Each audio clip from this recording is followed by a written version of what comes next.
Greetings, dear listeners. Today, I, from the School of Innovators, and a representative of our five-man team, Crusaders, am honored to show you our project Planter Help.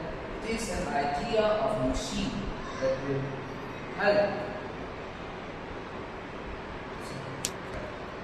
It will help the farmers or the hands that can feed our entire nation from heavy labor.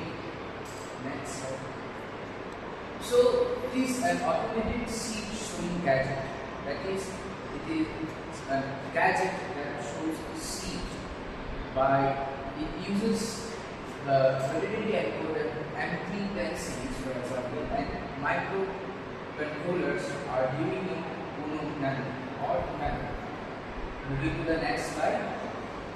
So it is the concept behind the Planter Helper is to develop automated solar powered robotic vehicle that can precisely sow seeds in agricultural field without requiring manual effort.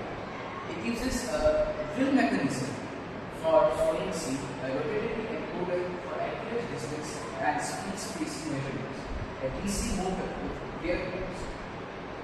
So it is essentially a robotic vehicle that will help us sow seed. It uses flexible solar panels, the system that ensures maximum surface area for solar ray catching. So its goal is to reduce farmers' physical strain, increase sowing accuracy, and improve overall efficiency in small to medium scale farming. That is about all